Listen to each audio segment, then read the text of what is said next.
आप सभी को नमस्कार और आप सबका स्वागत है सीटी क्वालिफायर्स के ऑनलाइन प्लेटफॉर्म पर।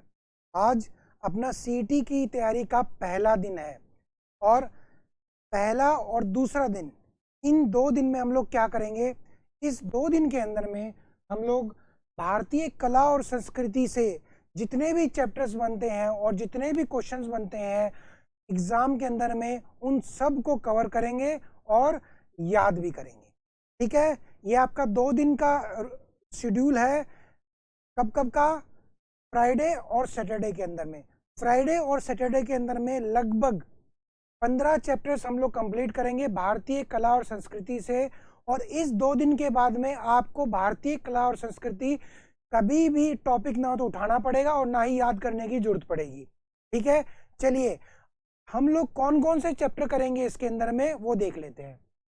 देखिए, भारतीय कला और संस्कृति में लगभग ये 15 चैप्टर्स आते हैं, जैसे कि भारतीय संस्कृति के लोकनायक, भारतीय दर्शन, दार्शनिक मत एवं उनके प्रवर्तक, शास्त्रीय नृत्य शैलियाँ, शास्त्रीय संगीत, लोक कला, नृत्य शैली, वाद्य यंत्र, चित्रकला, भारत के सांस्कृतिक केंद्र, भारत के प्रसिद्ध ऐतिहासिक एवं दार्शनिक स्थल, भारत के प्रमुख पर्व त्योहार एवं मेले, भारत के मंदिर, मस्जिद एवं गुरुद्वारे, भारत की भाषाएं एवं लिपियां, आकाशवाणी, दूरदर्शन एवं संचार के साधन, विश्व के ऐतिहासिक एवं दार्शनिक स्थल, भारत एवं विश्व के प्रमुख धर्म। आप लोगों ने आपके हर एग्जाम में देखा होगा, इन 15 टॉपिक्स के अंदर में से कम 2 से 3 क्वेश्चन हमेशा आते हैं। 2 से 3 क्वेश्चन हमेशा आते हैं। और आगे के 2 दिनों के अंदर में डेली के हम लोग 7 से 8 चैप्टर्स करेंगे, वीडियो के अंदर में भी और ऑडियो के अंदर में। जैसा मैंने आपको पहले बताया था कि अब हम रूटीन टाइम टेबल के हिसाब से पढ़ेंगे। और जिन लोगों का पढ़ने के टाइम पे आंखों में दर्द होता था मोबाइल की स्क्रीन को बार बार देख के, तो वीडियो और ऑडियो की फॉर्मेट में ये चैप्टर्स आपको मिल जाएंगे।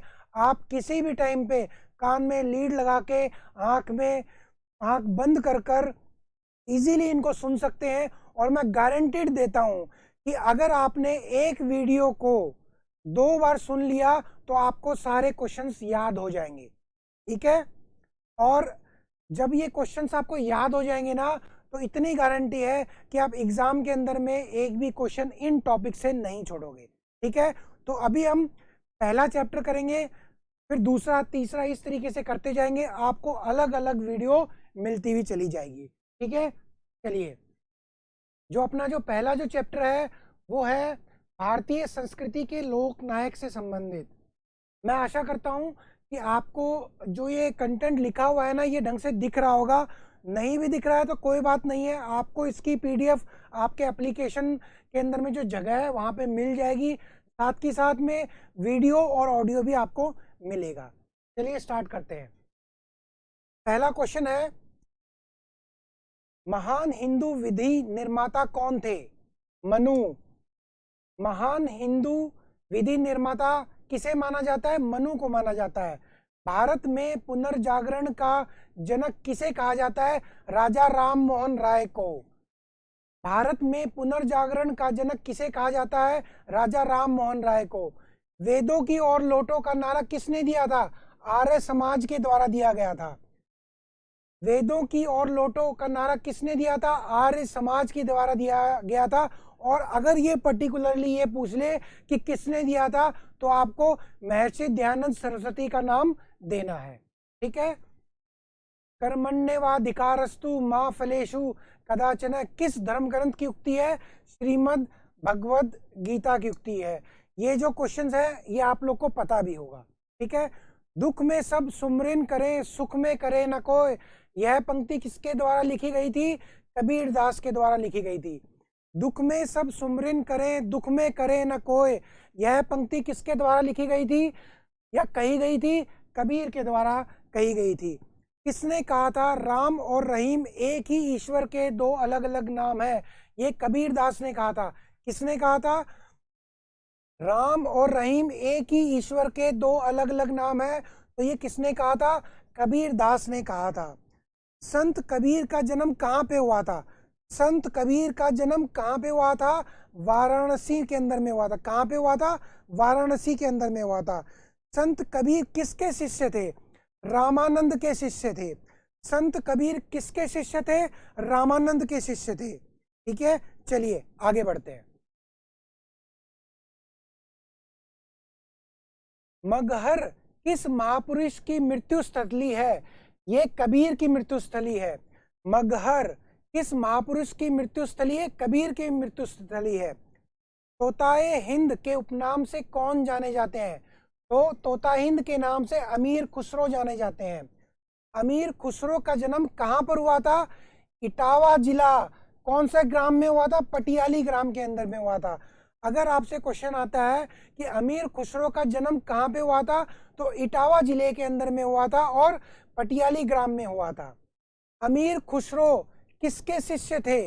निजामुद्दीन औलिया के शिष्य थे। ये क्वेश्चन बहुत बार आपके एग्जाम के अंदर में आया है, तो आपको ध्यान रखना है। ठीक है, अमीर खुसरो किसके शिष्य थे? निजामुद्दीन औलिया के शिष्य थे। अमीर खुसरो का वास्तविक नाम क्या था? अबुल हसन था। अमीर खुसरो का वास्तविक नाम क्या था? अबुल हसन था। अमीर खुसरो किस शासक के दरबारी कवि थे? अलाउद्दीन खिलजी के थे। अमीर खुसरो किस शासक के दरबारी कवि थे? अलाउद्दीन खिलजी के थे। किसने कहा था दिल्ली अभी दूर है? दिल्ली अभी दूर है, ये कहा था निजामुद्दीन औलिया ने। किसने कहा था दिल्ली अभी दूर है? निजामुद्दीन औलिया ने कहा था। भारत में सूफी संप्रदाय का संस्थापक किसे माना जाता है? ख्वाजा मुइनुद्दीन चिश्ती को माना जाता है। भारत में सूफी संप्रदाय का संस्थापक किसे माना जाता है? ख्वाजा मुइनुद्दीन चिश्ती को माना जाता है। ठीक है, चलिए आगे बढ़ते हैं। पैगंबर मोहम्मद का जन्म कब हुआ था? 570 ईस्वी में हुआ था। पैगंबर मोहम्मद का जन्म कब हुआ था? 570 ईस्वी में हुआ था। इस्लाम धर्म के प्रवर्तक पैगंबर मोहम्मद का जन्म कहाँ पे हुआ था? मक्का में हुआ था। गुरु नानक देव का जन्म कहाँ पे हुआ था? सॉरी, कब हुआ था? तो ये हुआ था 1469 ईस्वी के अंदर में हुआ था। गुरु नानक देव जी का जन्म कब हुआ था? 1469 ईस्वी के अंदर में हुआ था। गुरु नानक का वास्तविक नाम क्या था? उनको जो वास्तविक जो नाम था उनका नानक था। ठीक है, सिख धर्म के प्रवर्तक गुरु नानक देव का जन्म कहाँ पे हुआ था? तलवंडी के अंदर में हुआ था। ये क्वेश्चन आपका बहुत बार एग्जाम में पूछा गया है कि गुरु नानक देव जी का जन्म कहाँ पे हुआ था? तो ये तलवंडी के अंदर में हुआ था। ठीक है, सिखों के 10वें और अंतिम गुरु गुरु गोविंद सिंह की जन्मस्थली कौन सी है? पटना साहिब है। गुरु गोविंद सिंह जी की जन्मस्थली कौन सी है? पटना साहिब है। ठीक है, चलिए। गुरु गोविंद सिंह की समाधि कहाँ पर स्थित है? नांदेड़ में स्थित है। गुरु गोविंद सिंह की समाधि कहाँ पे स्थित है? नांदेड़ में स्थित है। गुरु नानक का शिष्य लहना, कौन सा शिष्य? लहना आगे चलकर किस नाम से प्रसिद्ध हुआ? अंगद। किस नाम से प्रसिद्ध हुआ है? अंगद है। और अगर पूछ ले लहना नाम किससे संबंधित है, तो आपको अंगद को टिक करके आना है। किस सिख गुरु ने खालसा पंथ की स्थापना की थी? तो खालसा पंथ की जो स्थापना की थी वो गुरु गोविंद सिंह जी ने की थी। तो गुरु गोविंद सिंह जी ने खालसा पंथ की स्थापना की थी। चैतन्य महाप्रभु का जन्म कहाँ पे हुआ था? नादिया में हुआ था। चैतन्य महाप्रभु का जन्म कहाँ पे हुआ था? नादिया में हुआ था। चैतन्य महाप्रभु ने शिक्षा दी थी, किसकी शिक्षा दी थी? भक्ति की शिक्षा दी थी। चैतन्य महाप्रभु जी ने किसकी शिक्षा दी थी? भक्ति की शिक्षा दी थी।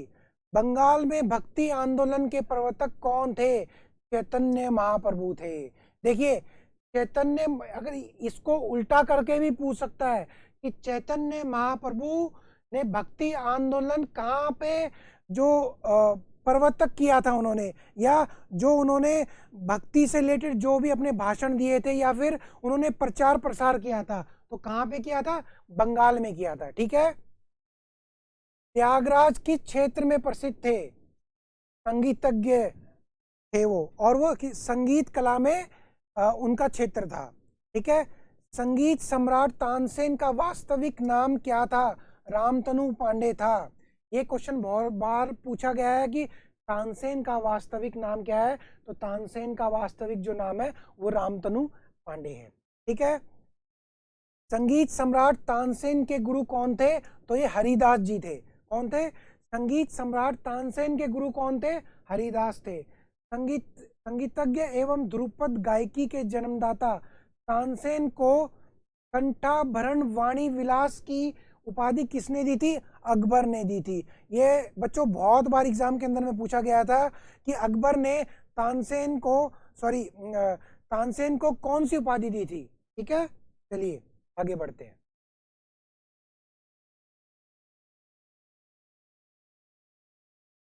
गौतम बुद्ध किस वंश से संबंधित थे? शाक्य वंश से संबंधित थे। गौतम बुद्ध किस वंश से संबंधित थे? तो शाक्य वंश से संबंधित थे।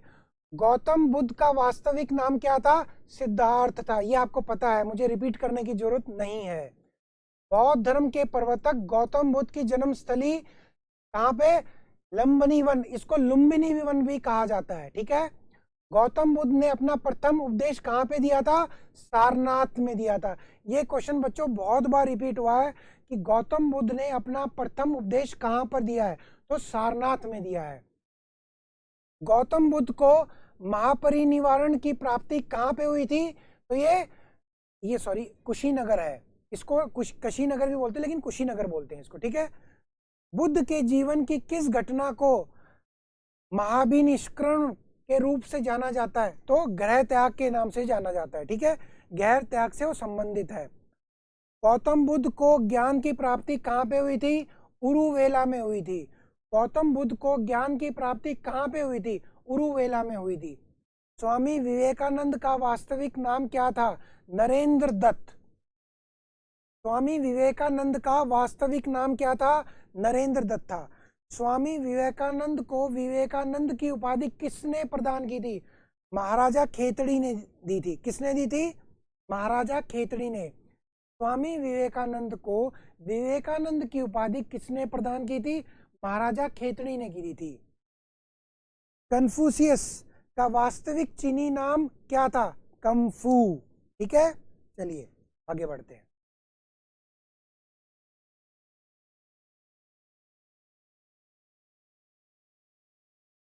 उर्दू के मशहूर शायर मिर्जा गालिब का वास्तविक नाम क्या था? असदुल्ला खां। उर्दू के मशहूर शायर मिर्जा गालिब का वास्तविक नाम क्या था? असदुल्ला खां था। सुप्रसिद्ध उर्दू शायर मिर्जा गालिब कहाँ के मूल निवासी थे? तो ये आगरा के मूल निवासी थे। राग मियाँ की मल्हार के रचयिता किसे माना जाता है? तानसेन को माना जाता है। तो राग मियाँ की मल्हार के जो रचयिता है वो किसे माना जाता है? तो वो तानसेन को माना जाता है।